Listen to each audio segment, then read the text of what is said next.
इस वीडियो में हम बात करेंगे सेंसेक्स और निफ्टी क्या है, आखिर सेंसेक्स और निफ्टी ऊपर या नीचे जाते क्यों हैं, और साथ ही ये भी जानेंगे ये इतने इंपॉर्टेंट होते क्यों हैं। सेंसेक्स और निफ्टी होते क्या हैं। हमने पिछली वीडियो में जाना था कंपनीज आईपीओज लाकर पब्लिक से पैसे रेज करती हैं, और इंडियन शेयर मार्केट में दो ही प्लेटफॉर्म हैं जिन्हें एक्सचेंज बोर्ड कहते हैं, जिनके थ्रू कंपनीज आईपीओज ला सकती हैं। फर्स्ट बीएससी यानी Bombay stock exchange and second NSC यानी नेशनल स्टॉक एक्सचेंज। अगर कोई कंपनी आईपीओ लाना चाहे तो वो सिर्फ बीएससी या सिर्फ एनएससी या फिर दोनों पर भी ला सकती है।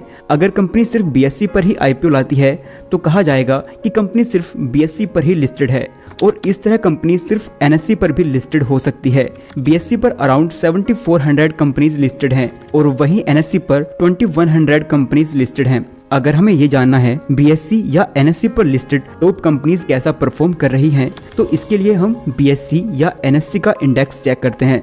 बीएससी के इंडेक्स को सेंसेक्स कहते हैं, जिसकी फुल फॉर्म है सेंसिटिव इंडेक्स, जो बीएससी पर लिस्टेड टॉप 30 कंपनीज के परफॉर्मेंस को बताता है, और एनएससी के इंडेक्स को निफ्टी कहते हैं, जिसकी फुल फॉर्म है नेशनल 50, जो एनएससी पर लिस्टेड टॉप 50 कंपनीज की परफॉर्मेंस को बताता है। इंडेक्स फंड कैसे बनता है? वैसे तो इंडेक्स बनाने के कई मेथड्स हैं, बट इंडिया में जिस मेथड का यूज होता है उसे फ्री फ्लोट मेथड कहते हैं। सेंसेक्स और निफ्टी दोनों ही इस मेथड पर बेस्ड हैं। इस मेथड के इंडेक्स में सिर्फ उन्हीं कंपनीज को शामिल किया जाता है जिनका फ्री फ्लोट मार्केट कैप सबसे ज्यादा होता है। फ्री फ्लोट मार्केट कैप निकालने का तरीका है free float market cap is equal to number of free float shares into price of one share. Free float shares वे शेयर्स हैं जो पब्लिक के पास ट्रेडिंग के लिए अवेलेबल हैं। फॉर एग्जांपल, एक कंपनी XYZ को टोटल 10 करोड़ शेयर्स में डिवाइड किया गया है। XYZ कंपनी ने आईपीओ के टाइम पर 10 करोड़ शेयर्स से 1 करोड़ शेयर्स पब्लिक कर दिए और 9 करोड़ शेयर्स अपने पास रख लिए।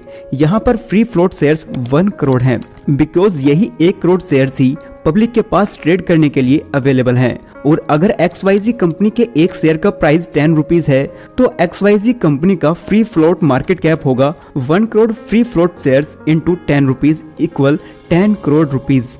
इसी मेथड से सेंसेक्स में 30 से ज्यादा फ्री फ्लोट मार्केट कैप वाली कंपनीज को और निफ्टी में 50 से ज्यादा फ्री फ्लोट मार्केट कैप वाली कंपनीज को शामिल किया गया है। अगर इन टॉप कंपनीज के शेयर प्राइस अप या डाउन होंगे तो इससे फ्री फ्लोट मार्केट कैप भी इफेक्ट होगा। यही वजह है जो निफ्टी और सेंसेक्स के इंडेक्स में चेंजेस होते रहते हैं। अब जानते हैं सेंसेक्स और निफ्टी कितनी इंपॉर्टेंट है। किसी भी देश के स्टॉक मार्केट इंडेक्स को उस देश की इकोनॉमी का बैरोमीटर कहा जाता है, क्योंकि कोई भी इंडेक्स उस देश की सबसे बड़ी कंपनियों की परफॉर्मेंस को बताता है। इंडिया में सेंसेक्स और निफ्टी की परफॉर्मेंस को देखकर हम इंडिया की इकोनॉमी का हाल बता सकते हैं। लॉन्ग टर्म में बढ़ता इंडेक्स इकोनॉमी ग्रोथ को बताता है, और वहीं लॉन्ग टर्म में घटता इंडेक्स इकोनॉमी स्लो डाउन को बताता है। आई होप आपको ये वीडियो अच्छी लगी हो। अगर आपको ये वीडियो अच्छी लगी है तो वीडियो को लाइक करें